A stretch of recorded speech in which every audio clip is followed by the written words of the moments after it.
Bernie and Sid show, and we've had great guests all week long, and we finish off, as Vanessa Williams would say, with the best, the great author, provocateur, the brilliant genius, and looks beautiful today, and Coulter. Yeah. Thank you. How are you? You look beautiful, too. Well, thank you. But you see, you're on TV today, so. Yes, I'm doing extra TV. That's why I'll be leaving a few minutes early.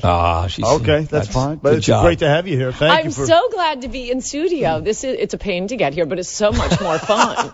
Don't you think? Yes. I think so, yes. It's an honor, actually, to have you. Thank you. How are you feeling today? Very good. You feeling good about the whole... I must say, I wasn't as depressed as other people when they were depressed, and I'm not as overconfident, I would say, Good. as others are. Steady I thought, keel. basically, from his Mexican rapist speech, I thought it was 90% likely he wins the nomination and 60% likely he wins the presidency, and I haven't really changed that. So you still think at 60% then he is, to you at least, the odds-on favorite to win on Tuesday? Right. I mean, this isn't scientific, but more likely than not, basically. And why do you think that's the case? Now, forgetting about what you predicted 10 months ago, now, 4 days before. It's the exact same thing. It's the issues. And what's so great about Trump, I mean, there are many things, oddly enough, that are great about him, but by blowing off the Republican Party, it's almost like he's cheating. For every issue, he just says, I'm going to take the position that's 80% popular. So he's against the trade deals, unlike my, religiously obsessed free trade Republican Party. He doesn't want incessant wars in the Middle East, unlike both political parties. He wants to build a wall, again, unlike both political parties. But both political parties, and I mean, I care about the Republican Party most of all. Now it's the new Trumpian Republican Party, so I can join it again. But they've been forcing their candidates to take suicidal positions, whatever the Chamber of Commerce or the Business Roundtable want. And that's what all the other 16 candidates were doing, whatever the Koch brothers want. But Trump just looks around the country and says, no, I'm going to take the popular position. Right. The winning positions, as you astutely point out, and they're on the unpopular side. So what they do, you've written some brilliant columns in the past couple of weeks. The latest one is my final argument for Trump, humiliate the media. But before that, on the issues, their argument is just to call him a groper and a racist. Yes, it's all attacks on Trump's personal baggage. Right. And although I don't believe it, as I described very briefly in the column, and I'll expand on that here, but first let me say it's all about his personal baggage, not about his issues. And also, I'd note before I expand on not believing the groping business, Hillary calls half of Trump's supporters basket of deplorables. She gives an entire speech on alt-right, something none of us have ever heard of until now, and this mythical, the frog, Pepe. The racist frog, yeah. You never hear Trump attacking, and she made fun of Bernie Sanders supporters, remember, as living in their parents' basements. You never hear Trump attacking Hillary's supporters. That's most of Hillary's campaign, to attack the people who support Bernie Sanders and Trump. We have to do an intervention. If you have a friend who's voting for Trump, let's do an intervention. A bunch of morons, drug-addled morons that we are, because we're supporting Trump. Very condescending. Right, but it's all about the supporters. I don't know. It doesn't seem like a good idea to me to be attacking voters. Right. Attack your opponents. Listen, she's attacking voters that are not going to vote for her. I mean, but Trump isn't. You are a Trump supporter. So the Trump supporters, I'm sure, on Twitter at Ann Coulter love you and say great things about you. I'm sure there are some people on the left who say some horrible things. I know from me on Twitter, on Facebook, I get things from Trump supporters that are the most disgusting, vile, talking about my wife, don't my whine kids. About your Twitter feed. You're a man, Sid. Listen, I will beat that. You sound like these girly reporters. Look at my Twitter feed right now. I tweeted out one this morning. I thought the story was incomprehensible. I'm just so happy about reporters saying, my family's being attacked on Twitter. But you guys are the first to say, that it's unfair how she goes after his people. But when his people do the same thing, I'm being a whiny little bitch. It's the candidate, lamb chop. I'm talking about what she is saying, not what her supporters, not what 12-year-olds are writing on Twitter. On Twitter, exactly. It doesn't count. Oh my gosh, you people have become such girls. On the groping. On the groping thing, let me tee it up. Go ahead with that, because you cite A. John Edwards and then a few other things. Go ahead. Right. Well, disagree with me if you think I'm wrong, but in my experience, people who are gropers, rapists, pants droppers, whatever, You hear rumors about it for years. There's smoke, and then you find out Bill there's Cosby, fire. Bill Clinton. Roger Ailes. Now, I didn't always believe there was fire. I never believed it about Ailes, but I heard the stories. Right. I never believed it, but I heard the stories. So you can have smoke without fire, but you can't have fire without smoke. I've spent a lot of time, as you guys have, in New York, Florida. I have never heard word one about and Trump he was a being big anything other star than... on NBC all these years. And the beauty pageants, no nothing, smoke. squat, right. New York Times, as I mentioned in my column this week, New York Times, remember that hilarious article they did back in May with, the reporters interviewing dozens of women and we're investigating how Trump treats women. And the worst they get is like he used to like to date pretty girls in high school. That's your big. We started this in the first segment today. I said that. And now suddenly 3 weeks before the election, no, come on. Exactly. Listen, you have like scores of them coming out. Yeah. All of a sudden. I said in the first segment today on this program, and I'm voting for Hillary, that I think it's ridiculous, the charges against him, all the women stuff. That's not why I'm not voting for Donald Trump, because he's a pig or he's not a pig. He probably is, but who cares? I'm voting for him, which is you're not going to like, because in 19 months I've heard him say nothing. I've heard Ann Coulter say great things in his defense and trying to defend what he's trying to say. I've heard Bernard McGurk do it, but I've never heard Donald Trump articulate one decent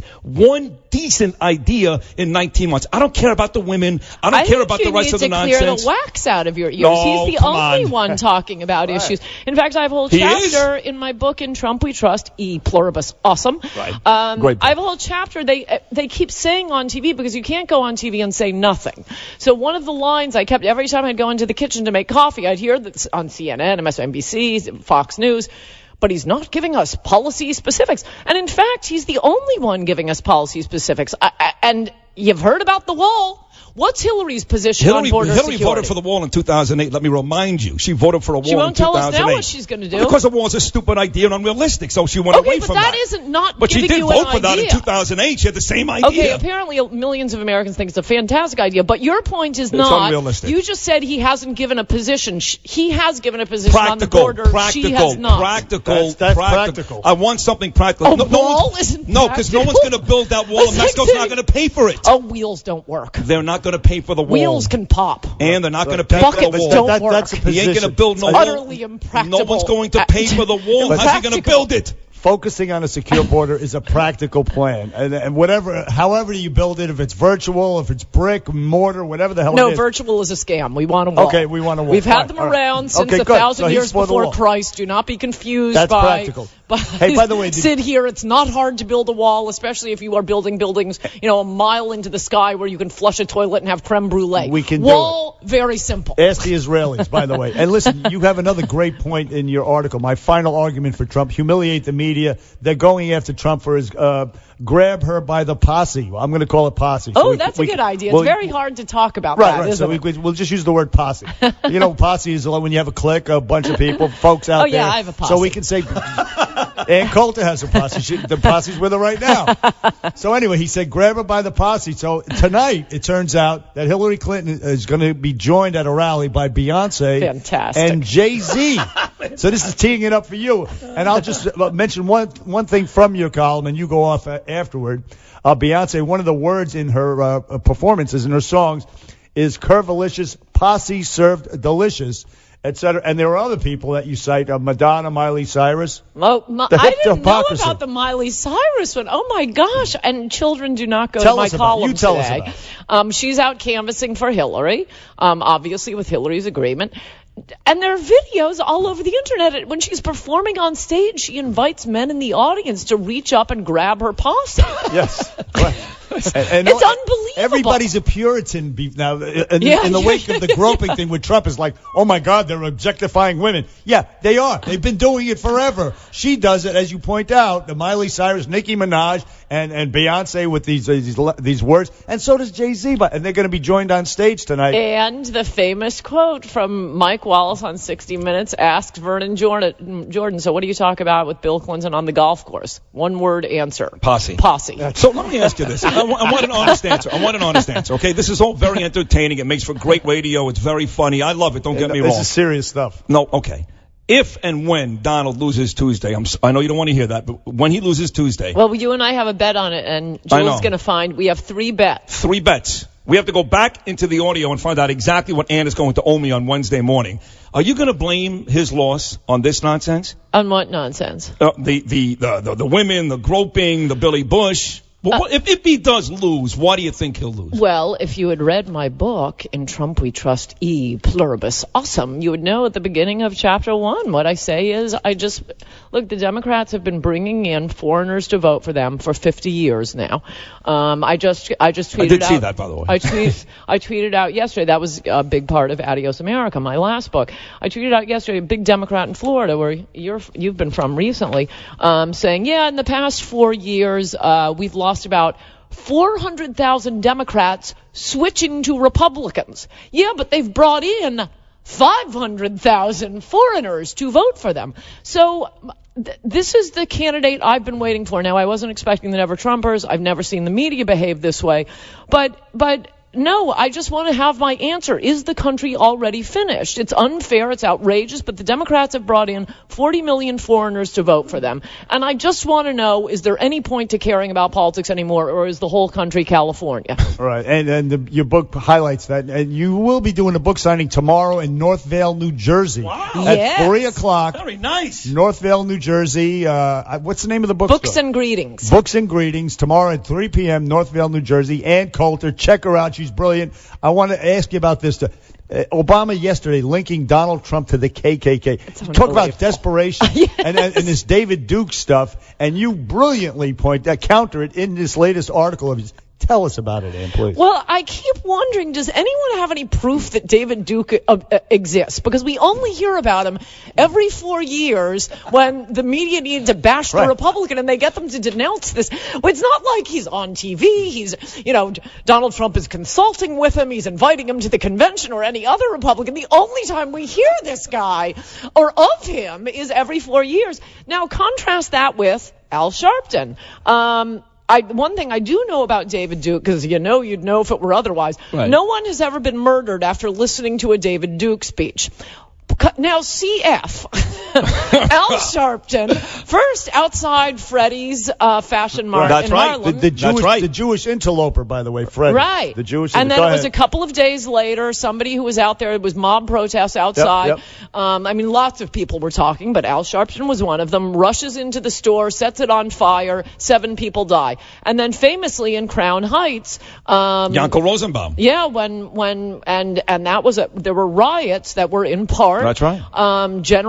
Ginned up by Al Sharpton. No doubt. Not only Yankel Rosenbaum, but some poor Italian guy who looked Jewish. Yeah. They thought he was Jewish. Murdered, dead, killed. That's right. So why isn't the media asking Hillary to disavow Al Sharpton? And by the way, at the Gay Pride Parade earlier this year, she locked arms and marched with the same Al Sharp, ass clown Al that you just talked about, and nobody says boo. And he's been to the White House about 90 times, That's right. too, which is ridiculous. The Democrats kiss his ring. He's like the Pope of the Democratic Party. I don't get it. But somehow, what does David Duke have to do with the Republicans? He's run as a Republican. He's run as a Democrat. It's this mythical thing the media keeps bringing up. Unbelievable. And also at the Democratic National Convention, they had Michael Brown's mom come out there, and we all know the myth. Hands up, don't shoot. Never happened. No. Yet she's demonizing cops by bringing out Michael Brown's mother.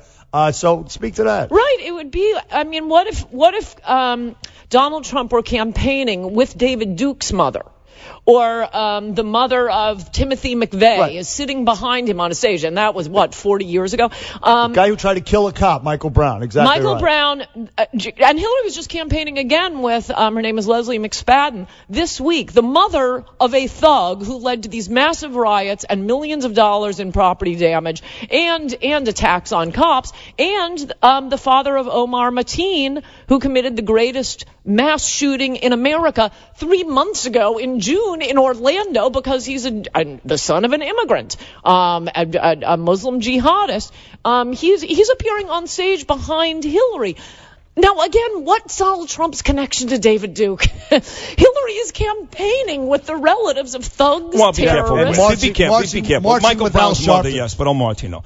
He just happened to show up the father that day. I'll ask you, this is what everybody wants to know, You're okay? in the news business. You're not running for president. That's true. Bryan Cranston, the great actor Bryan Cranston, has come out and said, if Donald Trump wins, and he's not alone here, many of these celebrities, I'm moving to Canada. About 10 celebrities have said that already. If the opposite happens and Hillary Clinton wins, where are you moving to?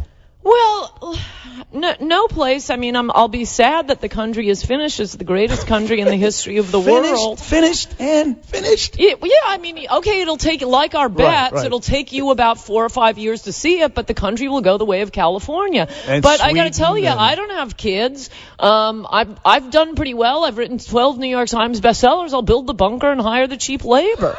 Yeah. What I don't understand is how any working class person, how any middle class person can vote for Hillary. It's not only are Democrats for the votes bringing in cheap foreign labor to replace the entire working class, as we know from Disney. Which Donald Trump hires, by the way. Very willingly hires. Okay, we'll get back to that, which is not really true. Well, of course not. Right. Well, you have to hire who's available. Right, Of course, exactly. And he's not hiring them. He's hiring contractors. But stop interrupting me when I'm trying to make a point. Shut up, Sid. Working class, we know, for years have been replaced by cheap foreign labor, mostly illegal aliens from Mexico. And by the way, I wasn't only talking about illegal alien labor, so you're really missing the point. Okay. Now we know from Disney and from the H-1B visas, it's middle class people who are being replaced. If Trans-Pacific Partnership goes through, you will be training. If you're a computer program, if you did everything right, you studied engineering, math, you have a degree, you're going to be replaced by cheap foreign labor. And why are they cheaper? Because number one, it's indentured servitude. You're attached to a particular company. So if you're hired by Bill Gates, you can't then move to Mark Zuckerberg. So they can pay you less, and you get to bring in your elderly relatives from India or China, and your elderly relatives immediately start collecting Social Security. Right, exactly. So the middle class is subsidizing the cheap labor for the plutocrats. What will I do? I'll be fine. You'll be okay. We'll all... No, all three of us here will be fine. But You're right, but I people care out there- about my fellow Americans, Hey, and I don't know why everyone does. Let me point out the hypocrisy, too, of these people who say they're going to move to Canada. Most of them live in Southern California, walking distance to Mexico. None of them say they're going to move to Mexico. That is, you talk about racist, these racist, the whitest nation in the Western Hemisphere, Canada, is where they're going to go. Maybe they understand what I understand. This country will be Mexico with a dash of Afghanistan, and they want to, flee to the last country that will be sort of like America, kind of a loser, mediocre version of America. Hypocrites. Hey, Ann Coulter's going to be in Northvale, New Jersey tomorrow at 3 o'clock. She's going to be signing her book, which is... In Trump we trust, pluribus awesome. So tomorrow, Ann Coulter, so you have to leave now, right? I'm going to leave. No, I don't have to leave until about segment. quarter up. Okay, good. Okay, so we're going to be back with Ann Coulter. We have a lot more about the election being rigged. She wrote brilliantly on it, et cetera, et cetera. On the Bernie and Sid Show back after this. Sid now, 800-848-WABC, where New York comes to talk. 77 WABC. He's the happy warrior. He's out there having fun. He's doing so many events a day, but he's having fun. Hillary is not having fun. I mean, the difference is this. You have Trump, who looks like the happy warrior. Hillary looks like the lady who didn't give anybody candy on Halloween, shut her door and turned her lights off. So your choice is the Trump or the Grump. Funny. Mike Huckabee last night on Fox News, of all places. Back on the Bernie and Sid Show in studio, Ann Coulter is joining us right here. We're honored to have you. Thank you, Ann. Thank you. I was just noticing the exact same thing last night. I do a lot of hate watching, so I mostly watch MSNBC. And Lawrence O'Donnell does this thing at the beginning of his show where he puts together his choice of clips, which are intended to make Trump look like a dunce and Hillary look fabulous. And I was watching them last night thinking, even with you, editing the clips, picking out the ones that you think make Trump look the worst, you just can't help seeing that Trump looks like a likable person. Right. Because it's often things that he said when he was joking, and he's saying them with a wink. As I say in my book, the horrible things he's alleged to have said, he says them like Muhammad Ali. He says them with a wink. He's not, when he brags about himself, people are laughing. Exactly right. Well, some are, but I feel would, good. let me just disagree for a little. Don't get angry. I'm not sure he looks like a likable person, but where I agree with Mike is he does look like he's having fun, and I think part of that is because this is not what he does. She's worked her whole life, 30 years to get here. She's in jeopardy of losing. It's become a tight race. He doesn't care. If he wins, it's Hillary. great. No. If he loses, the FBI. You're making a good effort, but nobody likes Hillary. I'm not saying they security, do. the security detail people, they loathe her. It's legendary. I'm not comparing the two. What I'm saying is she's worked her whole life to get here. She's got more at stake. He doesn't care either way. If he wins, great, I'll be president. She rode her husband's coattails. If he wins, he'll be president, great. And if not, I'll go back and do TV and build buildings. It doesn't matter to him. And it I'll doesn't give you matter. another example of something that was always portrayed as, oh, he's so mean, you can't vote for him. Again, personal baggage, not the issues. But at these rallies, when the hecklers would start up, and I don't know if you followed my career assiduously, but I give a lot of speeches. There are lots of angry hecklers, and people throwing things and charging the stage. Pies. Which is so cool. Which I escaped like Keanu Reeves in The Matrix. Yes, brilliant. They didn't hit me. Nope, they did not. But I must tell you, it's very annoying for people. And, least of all for me, I'm generally getting paid, and it's fun. But, a lot of people have driven, and now I'm talking about Trump, a lot of people have driven for, 3 hours. They're bringing their kids, their wives, they've stood in line, and they've come to hear Trump. He starts to talk, one jackass starts screaming his head off, and then he fights the security cops. They always do this. They fight the cops so that it takes 10 minutes to get them out of the room. Trump starts speaking again, and this has been done to me. I know exactly how they do it. And then some other jackass in another part of the stadium starts yelling. Yeah. So people are understandably frustrated. They aren't angry when they walk in. They're happy. If you've ever been to a Trump rally, it's like a carnival. And by the way, it turns out those people were being paid and encouraged to go there by the Clinton campaign. And they stopped doing it. Recently, it hasn't happened as much as it happened in the past. Yes, because they got nailed. Nailed. Exactly right. Now, listen, speaking of pies. Wait, but just let me finish this. I'm sorry. I take too long. No, it's just that you have to leave. That's why. Yes, that's a very important point. So when Trump was saying, hit the guy drag him out of here. A few years ago we would have beaten you. Take him out in a stretcher.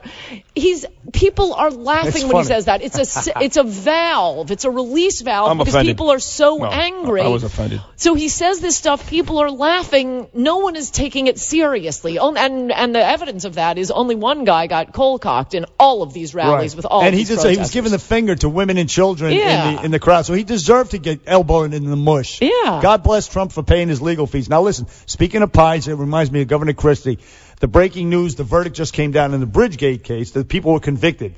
Now that would have been the story in the last weekend going into the election. So proving the foresight of Donald Trump not to pick Governor Christie and going with Mike Pence. No, I know that's true. And what I really want to do, except MSNBC won't put me on, is ask, Lawrence and Rachel, hey, do you think it was worth spending 6 months last year talking about nothing but Christie and Bridgegate? Yeah, they thought glad you did that? Yeah. All for naught. And still, he wasn't implicated. Even though these people were found guilty, he wasn't. He escaped. But it would have been. They would have made it the story, though. Yes, and they're trying to make it look like he was found guilty. And I got to say, I haven't really followed it that closely, even though I do hate watch MSNBC, and I know they were covering it like I don't know, 9/11. But all they can say is that what they've been able to prove, what even these hostile witnesses have said against him, is he knew about it as it was happening. Well, so did all of us. Right. So the traffic too. That's not what they need to prove here. All right, here's what I'm doing after today. When Hillary wins, you don't have to pay me the bet. Whatever the bet was. I think that was only $1 bet because that was. I remember one of the bets which I'm going to win, and I think I put most of my money on this one. Pennsylvania? But she's going to no. The biggest bet was either Trump gets more of the black vote than any Republican since Richard Nixon, or black vote is way depressed. It's already proving to be true. You're going to win that. Yeah. Well, there you go. That's a huge bet. Ann took with Sid. But whatever you lose, and Jill is going to find it for us. Whatever you lose, you don't have to pay me because you're so enthusiastic and so excited about Trump, and I love you. I really do. It's going to break my heart when he loses, so you don't have to pay me. You're off the hook. Well, you're not off the hook with me because I'm going to win, baby cakes. Ann's going to be signing her copies of her book in North Vale, New Jersey at the bookstore called books and greetings, and I have a few first edition hardcover books I might be bringing from earlier books because I have no more room under my bed, and they're from earlier book signings, and I realize these are going to be my fans out there. That's right. I ought to give them an offer to get the first edition hardcover books, which aren't available tomorrow anymore. in Northvale, New Jersey, 3 o'clock. Check Ann Coulter out with the books. And listen, it's always an honor and a pleasure. You're great. And keep hope alive as well. Keep hope alive. Keep hope alive. I know. Have a happy Tuesday. Keep out the bushes as well while we're at it. You especially, Bernie, not you, Sid.